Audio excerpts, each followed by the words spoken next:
একসময় এক শান্তিপূর্ণ রাজ্য ছিল, ভীরু শাসক। তার একমাত্র কন্যা রাজকুমারী আলিনা, যিনি ছিলেন দয়ালু, জ্ঞানপিপাসু এবং জনগণের প্রিয়।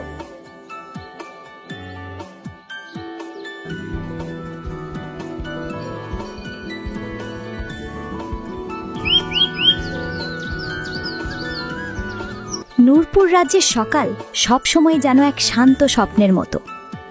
রাজপ্রাসাদের বাগান ভরে থাকে হাজার রঙের ফুলে, আর সেই ফুলের মাঝে দেখা মেলে এক স্বপ্নময় রাজকুমারীর, রাজকুমারী আলিনা। আহা, দেখো না লাইলা, গোলাপগুলো আজ কত উজ্জ্বল, যেন হাসছে আমার দিকে। মা বলতেন, আলিনা, ফুলও হাসে যদি মন দিয়ে ভালোবাসা দাও। কত বছর হয়ে গেল, কিন্তু মনে হয় এখনো মা এই ফুলগুলোর মধ্যে লুকিয়ে আছেন। রাজকুমারী, আপনি এখনো এতটা মনে রাখেন? 5 বছর তো হয়ে গেছে উনি আমাদের মাঝে নেই। সবাই বলে সময় নাকি ব্যথা সারিয়ে দেয়, কিন্তু আপনাকে দেখে মনে হয় সময়ও আপনাকে ছুঁতে পারেনি। হয়তো তাই। মা শুধু আমার মা ছিলেন না, ছিলেন আমার সেরা বন্ধু, পথপ্রদর্শক। এই বাতাসেও তার গন্ধ পাই আমি, এই রোদ, এই ফুল, সব যেন তার ছোঁয়া। কখনো কখনো মনে হয় কেউ আমাকে চুপচাপ দেখছে, মায়ের মতো করে। দেখছে মানে? আপনি কি কিছু দেখেছেন রাজকুমারী? না না, ওভাবে না, কিন্তু কখনো মনে হয় বাতাসের ভেতর কেউ কথা বলে আমার সঙ্গে, মায়ের কণ্ঠের মতো শোনায়, আলিনা, সতর্ক থেকো। আমি জানি এটা হয়তো আমার কল্পনা, কিন্তু কেন জানি মনে হয় রাজপ্রাসাদের কোথাও লুকিয়ে আছে এক রহস্য। আপনি রাজাকে বলেন না এসব কথা? রাজা কামরান শাহ তো আপনাকে খুব ভালোবাসেন, উনি নিশ্চয়ই চিন্তা করবেন শুনলে। না, এখন না। বাবা রাজকার্যের চিন্তায় ডুবে থাকেন সারাদিন, তাকে এসব বলে চিন্তায় ফেলতে চাই না। তবে লায়লা, আমি শপথ করছি, যতদিন আমি আছি এই রাজ্যে কোনো অন্ধকার ছুঁতে পারবে না। রাজকুমারী আলিনার কণ্ঠে দৃঢ়তা, চোখে আশার আলো, কিন্তু সে জানত না আজকের এই শান্ত সকালই তার জীবনের সবচেয়ে ভয়ানক দিনের সূচনা হতে যাচ্ছে। দুপুরের রোদ তখন রাজপ্রাসাদের সোনালী ছাদের উপর ঝিকমিক করছে। সভাকক্ষ ভরে আছে রাজমন্ত্রীরা, সৈন্য, অধিনায়ক ও হিসাব রক্ষকের কণ্ঠে। রাজা কামরান শাহ বসে আছেন সিংহাসনে, মর্যাদা ও মমতার প্রতীক সেই রাজা যিনি রাজ্যের প্রতিটি মানুষকে নিজের সন্তানের মতো ভালোবাসেন। আজ রাজকোষের হিসাব কেমন চলছে?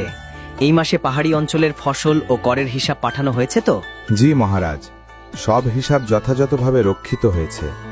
তবে একটা বিষয় চিন্তার, পার্বত্য অঞ্চলে এবারের বৃষ্টি কম হয়েছে, ফলে ফসল কিছুটা কম ফলেছে।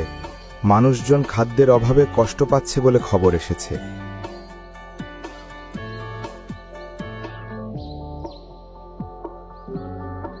আব্বা, যদি আপনি অনুমতি দেন, আমি নিজেই ওদের জন্য খাবার, কাপড় আর ওষুধ পাঠাতে চাই। আমি চাই না আমাদের রাজ্যের কেউ ক্ষুধার্ত থাকুক, না কোনো শিশুর চোখে কান্না দেখি। আমার মেয়ে, তুমি শুধু রাজকুমারী নও, তুমি এই রাজ্যের প্রাণ। তোমার মমতায় আমি আমার প্রয়াত রানীর ছায়া দেখি। ঠিক আছে, কাল সকালেই সৈন্য ও প্রহরী দল তোমার সঙ্গে যাবে। নিজের নিরাপত্তার কথাও ভুলে যেও না, আলিনা।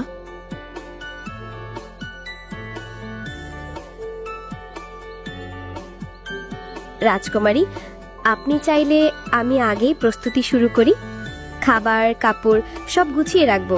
হ্যাঁ, লাইলা, আজ রাতে সব প্রস্তুতি করো, ভোরে আমরা রওনা হব। তবে জানো লাইলা, আজ সারাটা দিন অদ্ভুত লাগছে, মনে হচ্ছে কেউ যেন আমাকে চুপি চুপি দেখছে, সভাকক্ষের ভেতর থেকেও। কেউ দেখছে? কি বলছো তুমি, আলিনা? না না, কিছু না আব্বা, হয়তো চোখের ভুল, আলোটা একটু অদ্ভুত লেগেছে এইমাত্র। মহারাজ, গত কয়েক রাত প্রাসাদের পশ্চিম দিক থেকে অদ্ভুত শব্দ পাওয়া গেছে বলে প্রহরীরা জানিয়েছে। তবে আমরা ভাবলাম হয়তো বাতাসের খেলা। অদ্ভুত শব্দ? কেন আমাকে জানানো হয়নি আগে? আজ রাতেই আমি নিজে পাহারা ব্যবস্থা পরীক্ষা করব। রাজা কামরান শাহ নিজের রাজ্য, নিজের মেয়েকে নিরাপদ রাখতে সর্বদা প্রস্তুত। কিন্তু তিনি জানতেন না, যে ছায়ার কথা আলিনা বলেছিল, সেই ছায়া আজ রাতেই তাদের রাজ্যের ইতিহাস পাল্টে দেবে। আব্বা, আপনি কি ওই শব্দটা শুনলেন? বিকেলের আলো তখন ম্লান হয়ে এসেছে। প্রাসাদের পশ্চিম দিকের পুরনো অংশটা বহু বছর ধরে বন্ধ, কেউ ওদিকে যায় না, কেউ সাহসও করে না। কিন্তু আজ রাজকুমারী আলিনা তার কৌতূহলকে থামাতে পারলেন না।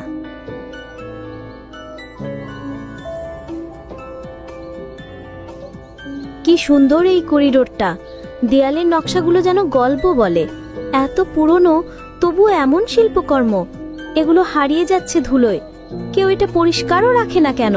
রাজকুমারী, এই দিকটা কেউ ব্যবহার করে না। লোকজন বলে এই অংশে নাকি একসময় একটা দুর্ঘটনা ঘটেছিল। তারপর থেকেই সবাই এটাকে অশুভ মনে করে। অশুভ? লায়লা, মনে রেখো, যে ভয় মানুষ তৈরি করে সেটাই সবচেয়ে বড় অন্ধকার। চলো দেখি তো এই দরজাগুলোর ভেতরে কি আছে।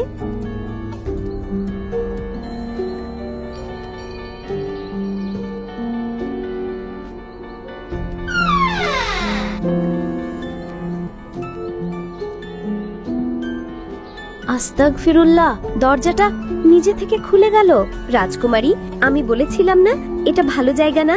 চলুন ফিরে যাই, দয়া করে, আমার বুক কাঁপছে। না লায়লা, ভয় পেও না। দরজা নিজে থেকে খোলার মানে এই নয় যে ওখানে ভূত আছে। হয়তো বাতাসের চাপেই খুলেছে। তবুও আমি একবার ভেতরে দেখতে চাই। এখানে নিশ্চয়ই কোনো পুরনো ইতিহাস লুকিয়ে আছে। আপনি কি অনুভব করছেন রাজকুমারী? বাতাসটা হঠাৎ ঠান্ডা হয়ে গেল। হ্যাঁ, যেন কেউ ভেতর থেকে নিঃশ্বাস ফেলছে। কে আছেন এখানে? কেউ শুনতে পাচ্ছেন? আলিনা, তুমি কি শুনলে লায়লা? কেউ আমার নাম ধরে ডাকলো। না না রাজকুমারী, আপনি ভুল শুনেছেন নিশ্চয়ই। এটা বাতাসের আওয়াজ ছিল। চলুন ফিরে যাই, অনুগ্রহ করে। না লায়লা, কেউ আমার নাম জানে। এই প্রাসাদের ভেতর এমন কেউ আছে যে চায় আমি ওকে খুঁজে পাই। আমি ভয় পাই না। রাজকুমারী, ওটা কি ছিল? চলুন এখনই বেরিয়ে যাই। না লায়লা, এখন ফিরে গেলে আমি সারা জীবন জানতে পারবো না এই দরজার ওপারে কি লুকিয়ে আছে। আলিনার সাহস তাকে নিয়ে গেল সেই ঘরে যেখানে প্রাসাদের অতীত ঘুমিয়েছিল শতাব্দীর পর শতাব্দী ধরে। আর সেই ঘরের অন্ধকারে একটি অভিশপ্ত আয়না আলিনার দিকে তাকিয়ে প্রথমবার জেগে উঠল।